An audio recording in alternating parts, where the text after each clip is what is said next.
Hello, hello. Hey, good morning, Aaron. Look at you, buddy. I don't usually get to see you. I know. Nancy insisted she wanted to look at. How can I do a Zoom without seeing a person? Love that photo of you. Thank you. Thank you so much. That was taken for a radio station publicity shot, and he said, "Be you," and I said, "Well, I believe in Native American spirituality. I live by the rule and the path, and so that's what it's going to include."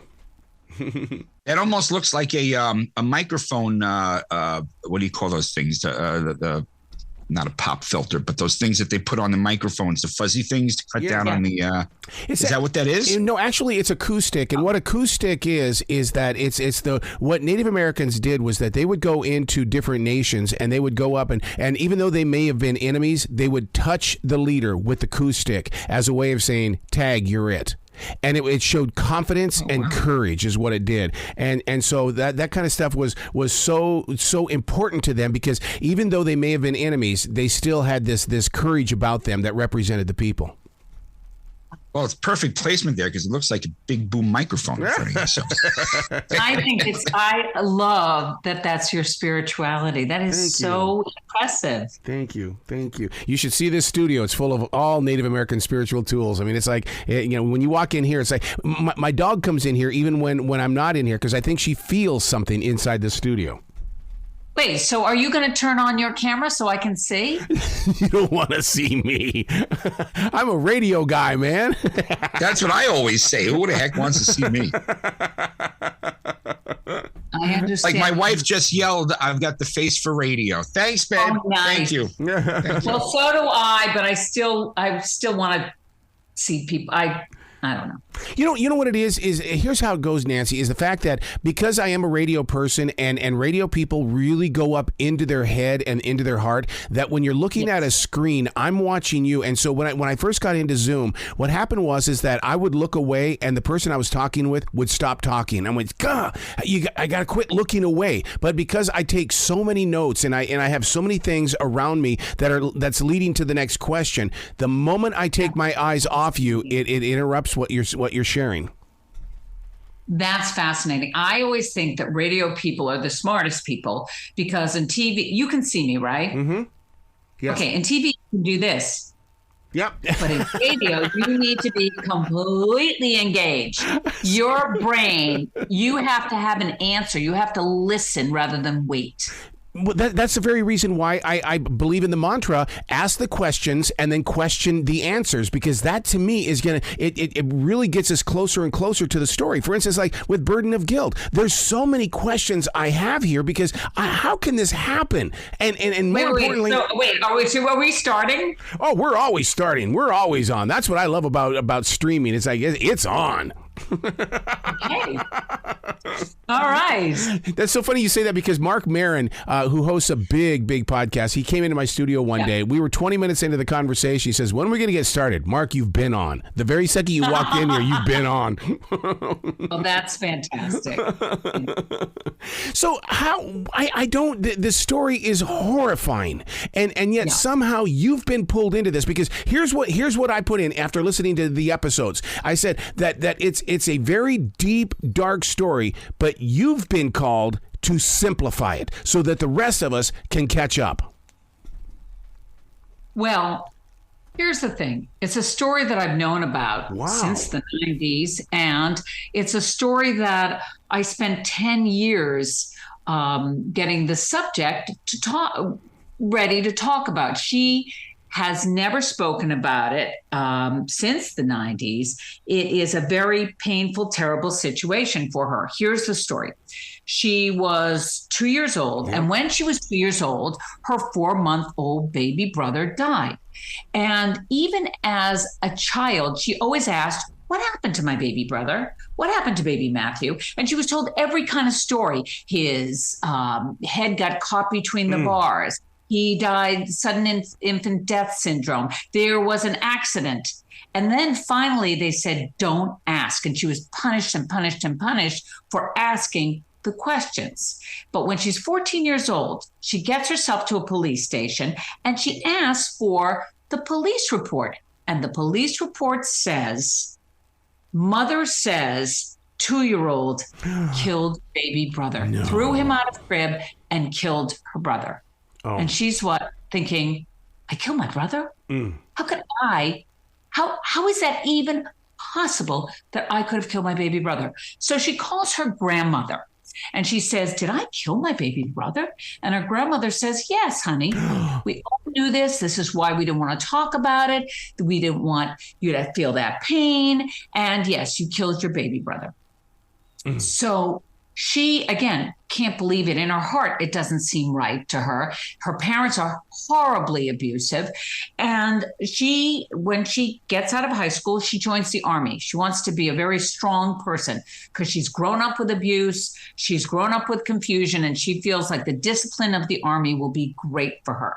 When she's in the Army, she gets married and she has children. And one day, her 2-year-old goes to pick up a gallon of milk and cannot do it. And that's when it hits her.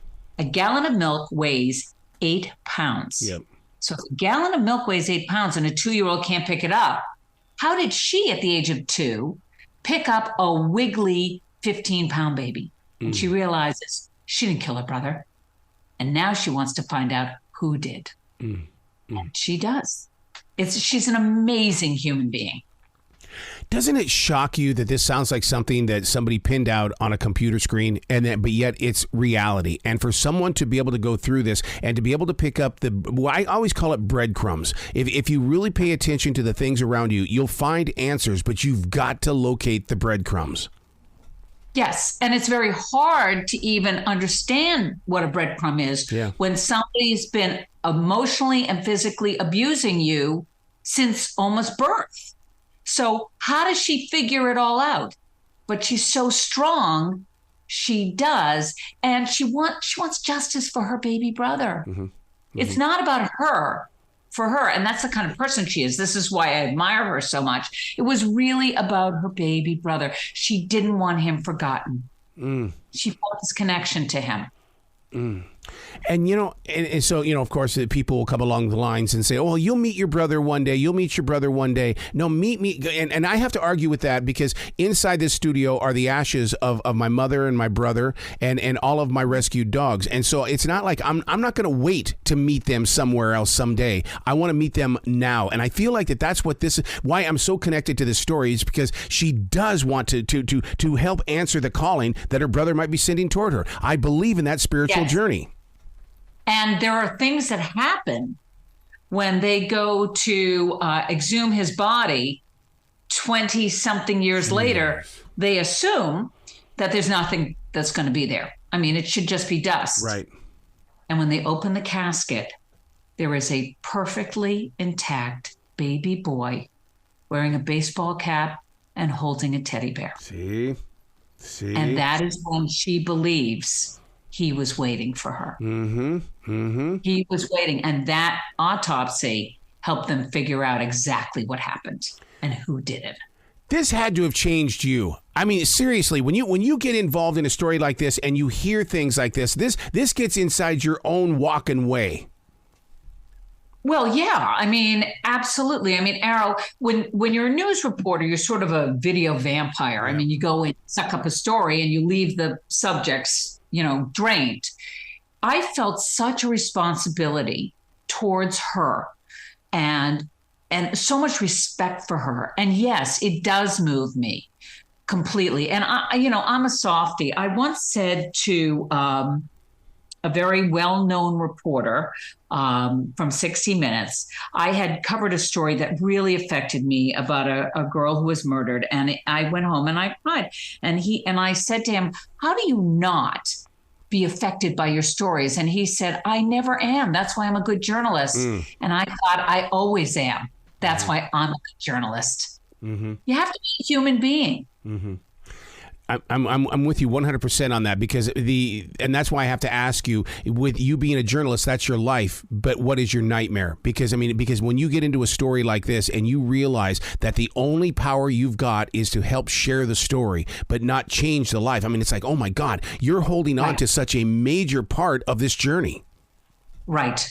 Very good observation. Yes, I felt a responsibility, and she has we've been together the whole way. We have such a deep friendship and relationship that I was very, very careful because I don't want to do any damage. I don't want to do any harm. So how do you keep it on a level of a relationship in the way of, okay, today we're not going to talk about what you've been through. Today I want to talk about what you're doing in your right now. Yeah. Because how do you do that? When you like and respect somebody, you do. And I don't want her to feel that, because I don't just care about her story. I care about her. Mm-hmm. We have a lot in common, and we talk about how we both love poodles. We have a lot in common. And, I think it's really important for people who share their very deep stories to know that you care about them. Yeah. My wife's mother was murdered. So therefore, when she has those moments where she has a flashback, basically, it's like, I mean, do you find yourself putting yourself in that position of, okay, now I have to be a listener. Let me show some compassion, but I'm going to help you out of this hole. I can't help somebody out of a hole, really. I'm not qualified, but I can listen. Yeah. And I can tell their story well. What do you do for your wife? What do you do? I definitely listen. And I think one of the things that really helped her was I said, we got to go to Chicago. And she says, why? I said, I need to sit in that closet where they found your mother because I believe your mother wants me to write. And so, and I went there to write. And so there are many times my wife will just hold on to that journal just because she knew that I wrote in that closet where her mother was. That's really something. That takes a lot. But that's us as journalists as well. And I think it's higher than that. I think it's us as communicators because we do things as writers and as journalists that people just don't understand. Right. And people judge that too. That's the other thing. That's, the newer thing that somebody commented on the podcast, on the Burden of Guilt podcast, on the reviews. Tracy Raquel tells the story of how she's put on the balcony when she's 2 years old and her mother jumps off the balcony. Second floor, she doesn't die. She breaks every bone in her body and she's very busy ordering her now 2+ year old around and makes her cook eggs for her. She stands on a stepladder and she has to cook eggs while her mother's screaming at her. And somebody wrote, I don't believe that happened. I don't believe it. So I don't believe this podcast, but it did happen.